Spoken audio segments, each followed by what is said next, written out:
मोहन नगर के पास एक नदी बहती थी जिसका नाम था स्वरा नदी।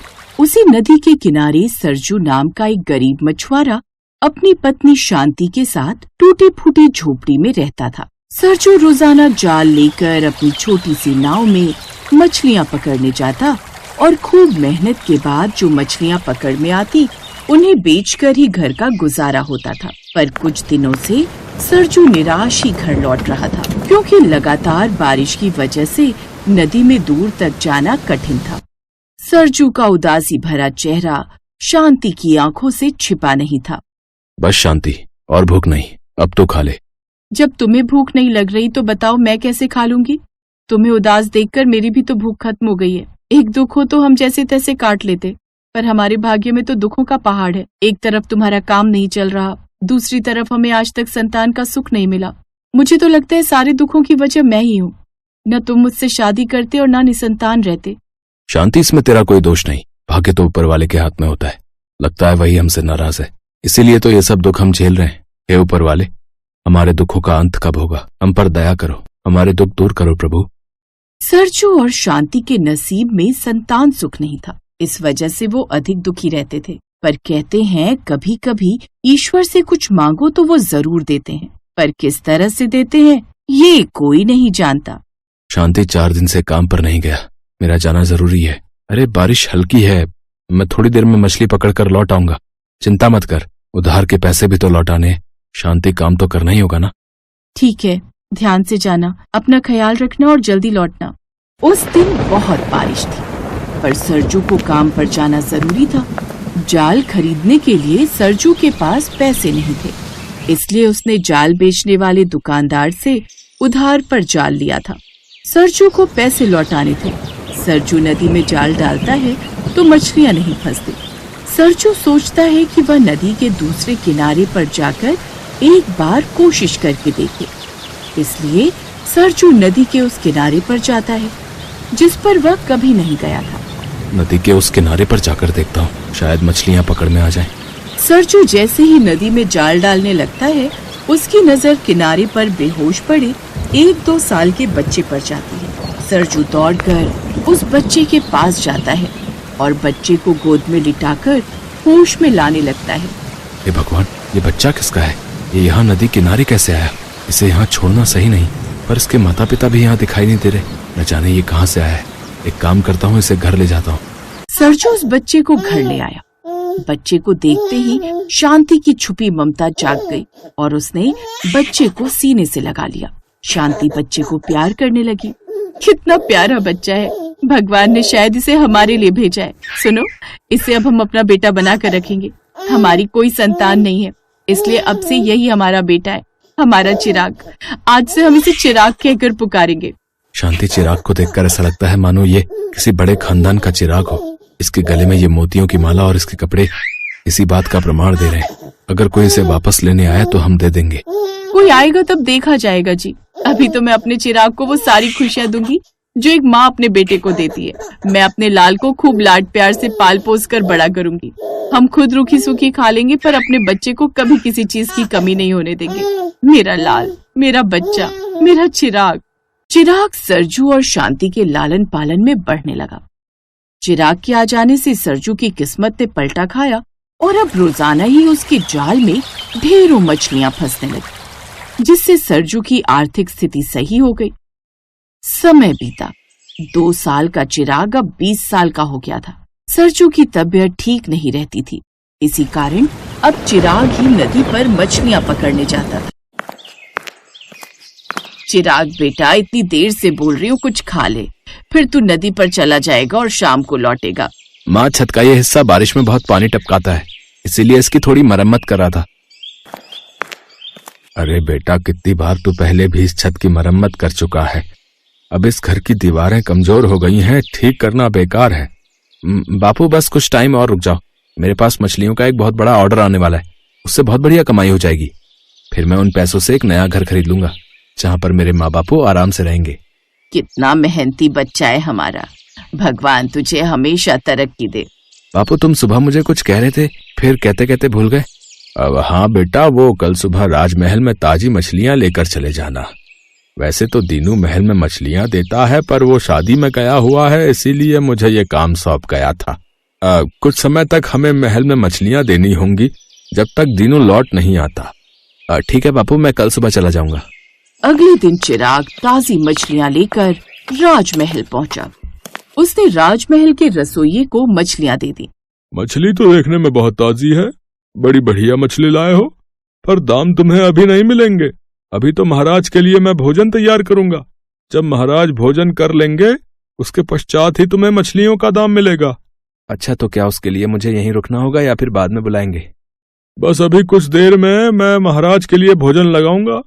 अगर तुम रुकना चाहते हो तो रुक जाओ, या फिर मैं किसी नौकर के हाथ तुम्हारे पास मछलियों के दाम भिजवा दूंगा। हाँ, ये ठीक रहेगा।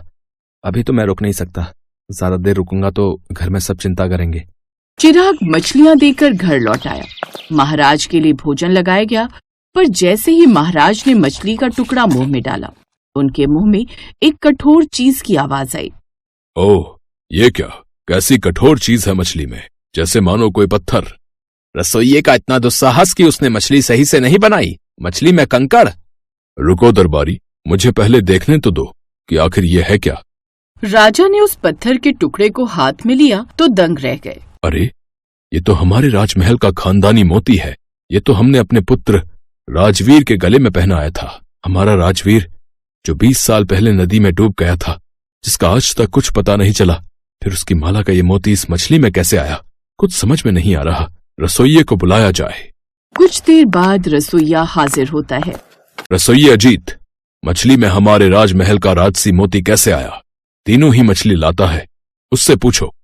महाराज, तीनों आज मछली नहीं लाया, वो तो शादी में गया हुआ है। उसकी जगह सरजू का बेटा चिराग मछलियां लेकर आया था। सरजू और उसके बेटे चिराग को महल में बुलाया जाए। सिपाही सरजू के घर पहुंचते हैं। उन्हें देखकर सरजू और शांति घबरा जाते हैं। तुम्हें और तुम्हारे बेटे को महाराज ने राजमहल में बुलाया है। हमें बुलाया है, पर हमसे ऐसी क्या भूल हो गई? कहीं मछली में कोई कमी तो नहीं रह गई? बापू परेशान मत हो, क्या पता मैंने उस समय दाम नहीं लिए थे, दाम देने के लिए बुलाया हो, और हो सकता है आपसे भी मिलना चाहते हो। मैं भी तुम दोनों के साथ चलूंगी, वरना मुझे पीछे से घबराहट होती रहेगी। चिराग और सरजू शांति को भी अपने साथ ले गए। चिराग, आज सुबह तो मछलियां देकर गए थे। जब मैंने मछली खाई तब उसमें हमारे राजघराने का ये राजसी मोती मुंह में आ गया। तुम बता सकते हो ये मछली तुम कहां से लाए थे? महाराज, ये मोती तो मेरी इस माला का है। बापू, ये माला तो मैं बचपन से पहन रहा हूं ना। हाँ महाराज, ये माला मेरे बेटे चिराग के गले में बचपन से ही है। सच तो ये है। और फिर सच बताते बताते सरजू की जुबान दुख से लड़खड़ाने लगी। शांति की भी आंखों में आंसू आ गए। चिराग, मेरा राजवीर, महारानी, हमारा राजवीर हमें वापस मिल गया।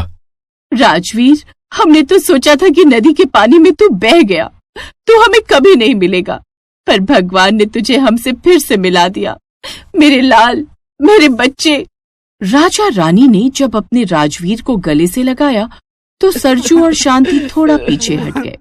महाराज, भगवान का लाख लाख शुक्र है कि आपका बेटा आपको वापस मिल गया। अब हमें आज्ञा दीजिए।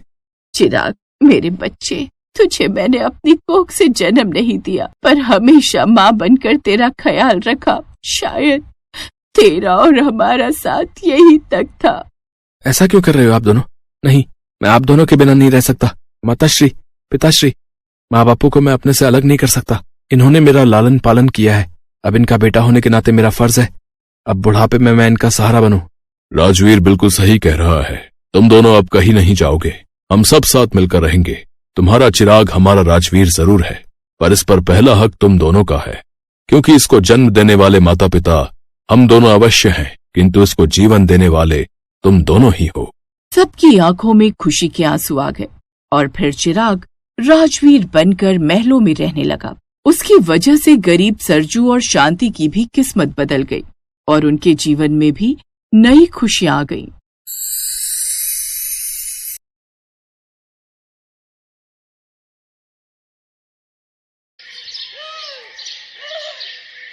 बचाओ, बचाओ। आप सबका मेरी जान बचाने के लिए बहुत बहुत शुक्रिया। अगर आप यहाँ नहीं रहते तो मैं इस नदी में डूबकर ही मर जाता, क्योंकि मुझे तो तैरना भी नहीं आता। लेकिन आप सब यहाँ क्यों रहते हैं? क्योंकि भाई साहब नदी के बीच में तैरता घर ही हमारा ससुराल है। लेकिन ऐसा क्यों? इस नदी के उस तरफ तो गांव है, फिर तुम सब वहां क्यों नहीं रहते? उसके इस सवाल से पायल और उसकी जेठानी और दोनों पति चुप हो गए। आखिर ऐसा क्या हुआ था, ये जानने के लिए इस कहानी की शुरुआत में चलते हैं। मोहन और अमित दोनों भाई मछलियां पकड़ते थे और उनकी पत्नियां अर्चना और पायल उन्हें बाजार में बेचती थी। अरे वाह, इस बार तो बहुत सारी मछलियां लाए हो आप लोग। हाँ, आप जाओ और जल्दी से इन्हें बेच आओ और फिर शाम को हम सबके लिए मछली भात बनाना। नूरपुर गांव में रहने वाला ये परिवार नदी से मछलियां पकड़कर उन्हें बाजार में बेचकर अपनी रोजी रोटी चलाते थे। ऐसे ही एक रोज, सुनिए जी, आज मौसम कुछ ठीक नहीं लग रहा, नदी भी काफी उफान पर है। ऐसा कीजिए, आज आप मछली पकड़ना रहने दीजिए। पायल घबराओ नहीं, हमें कुछ नहीं होगा। चलो अमित। दोनों भाई जाल लेकर नदी पर चले जाते हैं, लेकिन कुछ ही देर में नदी में ऊंची ऊंची लहरें उठने लगी, जिसे देख दोनों भाई घर लौट जाते हैं। फिर उस रोज काफी तेज बारिश और आंधी तूफान आता है। नदी भी काफी उफान पर थी, जिसके कारण पूरे गांव में बाढ़ आ जाती है और देखते ही देखते काफी घर उस नदी में समा जाते हैं और वहां की जमीन भी काफी खराब हो जाती है। इन सब में किसी की जान तो नहीं जाती, लेकिन काफी लोग बेघर हो गए थे। गांव में कुछ लोगों के घर सही सलामत बच गए थे, लेकिन उन दोनों के पास तो और कोई चारा भी नहीं था। हमें थोड़ी जमीन ही चाहिए काकी, जिस पर हम अपना घर बनाकर रह सके। सिर्फ एक कमरे के लिए जगह दे दीजिए। पैसे लाओ और जमीन ले लो। अरे ये जमीन हमने खून पसीना बहा कर ली है, फ्री में कोई जमीन थोड़ी ना मिलती है। इस तरह गांव में सभी उनकी मदद के लिए मना कर देते हैं। अब हम सब कहाँ जाएंगे? इससे तो अच्छा होता घर के साथ हम भी उस नदी में बह जाते। ऐसा मत कहो, ऊपर वाले पर भरोसा रखो, वो हमें जरूर कोई रास्ता दिखाएगा। अब इस तरह वो सभी चलते चलते उस नदी के किनारे बैठ जाते हैं। अब वो नदी शांत थी।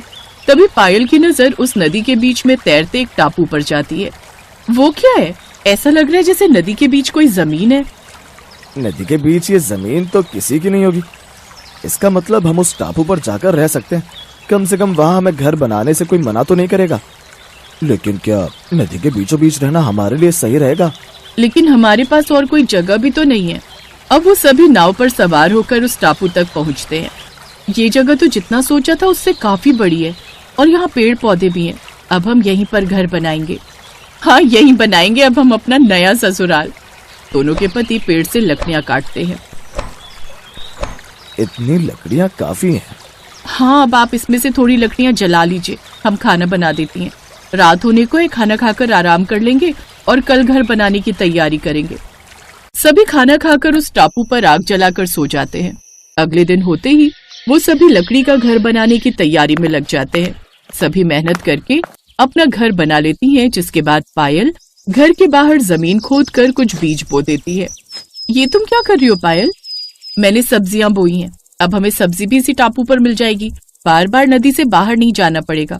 कि तभी एक सीप पानी में आती है। अरे ये तो सीप है ना, सुना है इसमें मोती होते हैं। अरे वाह, इसमें तो सचमुच में सीप है। मुझे तो लगा था लोग झूठ बोलते हैं, लेकिन ये सीप इस नदी में आए कैसे? ये तो समंदर में होते हैं ना। अरे ये नदी एक बड़े से समंदर से आती है, हो सकता है उसी में बहकर आ गए हो, लेकिन ये हमारे काफी काम आ सकते हैं। इनसे मोतियों की माला और चूड़ी बनाकर हम बेच सकते हैं। हाँ, मछलियों के अलावा इनको बेचकर भी हम कमाई कर सकते हैं। अब दोनों देवरानी जेठानी उन मोतियों से माला चूड़ी बनाकर तैयार कर लेती हैं।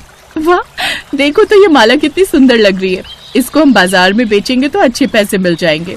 अब हम इसे कम से कम 100 रुपए में बेचेंगे। अब इसी तरह वो बाजार में मछलियों के साथ साथ माला और चूड़ी भी बनाकर बेचने लगती हैं। आइए आइए, मोतियों की सुंदर माला लीजिए, आइए आइए। अरे वाह, ये तो कितनी सुंदर माला है। कितने की दी बहन जी? जी सिर्फ 100 रुपए की। ठीक है, दे दीजिए। इस तरह एक एक कर उनकी और भी कमाई होने लगती है। अब उनके पति भी सुबह से शाम तक मछली पकड़कर बाजार में बेच आते। इसी तरह छोटे मोटे जुगाड़ से वो समुद्र में तैर रहे अपने ससुराल में जीवन काटती हैं। फिर एक रोज, अरे वाह, इस बार तो बहुत ही अच्छी खेती हुई है इन सब्जियों की। मैं तो कहती हूँ जी, अब आप सब मछलियों के साथ साथ सब्जियों की भी खेती कर लेना। अच्छी बात है, कल तुम हमें मछलियाँ और मोती की माला के साथ साथ ये सब्जियां भी दे देना। हम इन्हें बेच भी आएंगे। ताजी ताजी सब्जियां तो अच्छे दाम भी मिल जाएंगे। एक रोज वो सभी खाना खा रहे होते हैं कि तभी बाहर किसी के चिल्लाने की आवाज आती है। बचाओ बचाओ, कोई मेरी मदद करो, मैं डूब रहा हूँ, कोई बचाओ। अरे ये आवाज कैसी है? लगता है कोई डूब रहा है, हमें बाहर चलकर देखना चाहिए। वो सभी जल्दी में बाहर आते हैं तो देखते हैं कि एक आदमी नदी में डूब रहा है। अरे इसकी मदद करनी होगी, नहीं तो ये डूब जाएगा। नदी में कूदकर उसे बचाकर अपने घर में ले आते हैं। आप ठीक तो है ना? आप नदी में डूब कैसे गए? मैं तो नाव लेकर नदी में घूमने आया था, लेकिन अचानक मेरी नाव में छेद हो गया और मुझे तैरना नहीं आता था, इसीलिए मैं डूबने लगा। वो तो भला हो आप लोगों का कि आप लोग यहाँ रहते हैं, नहीं तो मैं तो डूबकर ही मर जाता। वैसे आप लोग नदी के बीचों बीच क्यों रहते हैं? ये सवाल सुनते ही वो सभी लोग एक दूसरे का मुंह देखने लगते हैं। फिर वो अब उसे सारी बात बताते हैं। लेकिन आपने भले ही जुगाड़ से अपने घर तो इस नदी के बीच बना लिया है, लेकिन आपको दिक्कत तो आती होगी ना, जैसे लाइट की परेशानी। हाँ, लेकिन हम रात होते ही लालटेन जला लेते हैं। वैसे आप सब बुरा ना माने तो इस घर की वीडियो बनाना चाहता हूँ। वो क्या है ना, मैं एक यूट्यूबर हूँ और अपने सोशल मीडिया पर इसे डालना चाहता हूँ। वो आदमी सोशल मीडिया पर वीडियो बनाकर डाल देता है और लोगों की नजर उस जगह पर पड़ती है, जिससे अब सरकार उस घर तक भी लाइट पहुंचा देती है। अब हमारी ये जगह भी रहने लायक हो गई है। अब हमारे साथ और भी लोग यहाँ घर बनाकर रह सकते हैं, जो लोग अभी तक बेघर हैं। और अब नदी में तैरते उस ससुराल से वो जगह नदी में तैरते एक गांव में बदल जाती है। Thanks for watching.